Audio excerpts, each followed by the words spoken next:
Hey, it's Jang here. I'm going to be looking at a game that I just bought called Split Second. It's released by Disney Interactive Studios. It is an arcade racing game for the Xbox 360 or PlayStation 3 with a twist. Basically, the premise is that you are a contestant on a TV reality game show that is about racing, and it takes place on these huge interactive sets, they call them. They're huge race courses that are built around things like airports and seaports and other realistic sorts of environments that you would encounter in real life. But the twist is that these so-called sets are all rigged to explode and fall apart and throw debris right in front of the cars. And the interesting thing that this does is that it allows you as a player to build up power points, which you can then use to trigger those explosions and other interactive elements of the sets yourself. And by triggering those at the right time, you can either wreck other players on the race course, or actually create shortcuts, or even completely change the shape of the course itself to give yourself an advantage at an opportune time. So let me go ahead and get into the game and let's have a look at it. Alright, so here it is, and yes, I am being cheap. I don't have an HDMI capture card, so I'm just taking a video of my TV screen. Take a look at the modes really quickly. There's season mode, which is just your basic storyline, single player. Quick play, as you unlock tracks from the season mode, you can go in and just have a quick little skirmish. Xbox Live, of course, online. Split screen makes sense, and you got your options and extras. I'm just going to go into season mode to really give you a feel for the game. You start off with episodes. Like I said, it's a TV show, and each episode has multiple races as a part of it. I'm going to actually start off with this guy over here, Sunset Fire, because it has some interesting ones in it. As you can see, I've already done a few races, of course. And I'm just going to start off with a regular race. This is one that I haven't done before. Vehicles are all unlicensed vehicles, so you won't see any Fords or Chevys or Ferraris or anything, which I think is actually a cool idea. I'm going to take you back to the beginning. This is what you start out with, but this is obviously kind of based on the Chevy new Camaro. Here's one that's kind of like a McLaren, and it goes on. Different vehicles have different stats you can see over on the left-hand side. Basic stuff. And you can change the color scheme a little bit. And as you go along, progressing through the game, you get different little stickers that are automatically applied to your vehicle. You don't get to choose where they show up, but they're basically badges of honor that signify achievements that you have unlocked. I'm going to go ahead and pick the Hansel GT, which is partially inspired by the Nissan GTR, you can see from the front. Alright, so here we go. This is the game. Very, very rich environments, and you'll spend most of your time playing it in third-person view.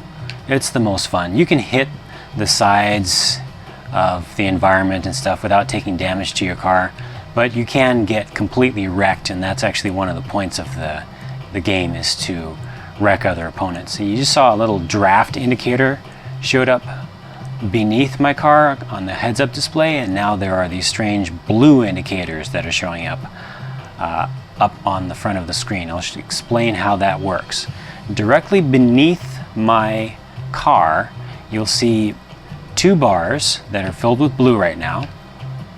I've just picked those up by doing various things, one of which is drafting, another of which is drifting, and I just filled up the third bar, which is now red. That's your power bar, and as you pick up power, you get access to power plays. Power plays are where things on the course get changed. You can see there's a helicopter up above. Helicopter can actually drop bombs, and you can actually cause things to explode in the environment. And those blue indicators, those strange blue indicators that are showing up on the screen, let me show you how one of those works. I'm going to activate one. That means there's a power play that you can hit on a car. I just hit it. You see an explosion occurred over on the right hand side. That was my doing. Here we go. I just hit another one, caused that big semi truck to explode and took out a couple cars in the process. And do it again. Crane just came across the track for absolutely no reason. Somebody else just triggered another explosion. So throughout the whole time, as you drift and draft and jump, you build up power and you execute power plays, which cause bad things to happen to the environment and hopefully to your opponents also. But in the meantime, they're doing the same thing against you, so you have to be careful not to be taken out. As you fill up more bars on your power meter, you can execute higher level plays, such as a level 2 power play, which is usually something absolutely ridiculous, like a helicopter carrying a giant oversized dump truck, crashing the dump truck through a building down onto the road surface, and then the helicopter itself crashes behind that. Gotta love it. And my favorite is when you have 3 bars and you execute a course change. There are often 2 course changes that are available on a given set. Course changes can both wreck a whole bunch of opponent vehicles at the same time and give you a new course that you can use to catch up if you're way behind. Oftentimes the new course takes you up in the air, so you get to do a bunch of jumps which help you to rejuvenate your power meter pretty quickly, and you get to see different scenery.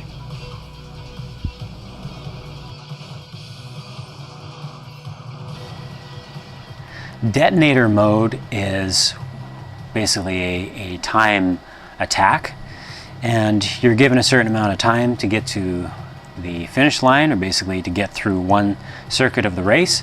And the interesting thing about detonator mode is that it's not just about getting around the race course quickly, because power plays are automatically triggered, like that one there. This is actually a combo play. Ooh!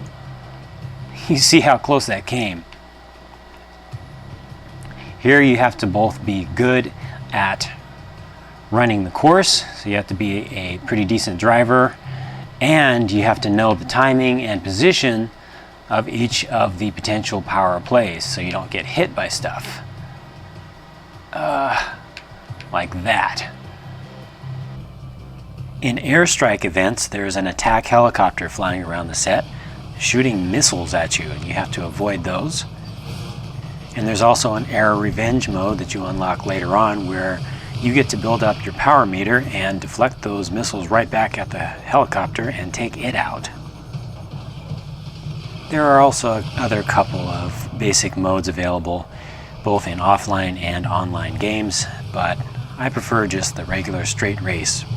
You go up against other opponents, you have to use the capabilities of your specific car to your advantage. You get to wreck them, you avoid wrecks, you change courses, and you destroy stuff.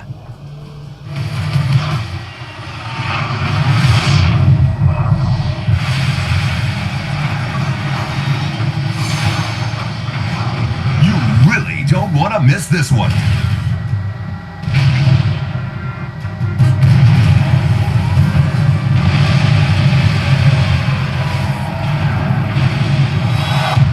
So there you go, Split Second from Disney Interactive Studios. It was actually produced by BlackRock, available for the Xbox 360 or the PlayStation 3 right now. Don't just go out and buy it. Try the demo. Demos are available on both platforms for free. That'll allow you to go in and actually get a feel for the game yourself and see if you like it. If you like the demo, you will definitely like the full version of it. The physics are the same and the graphics are the same. You just get a lot more content, of course, with the actual full retail product. Split Second. I think it's a fun game. It's not realistic at all, but just to go out and have some carnage, do some racing, I like it. See you next time.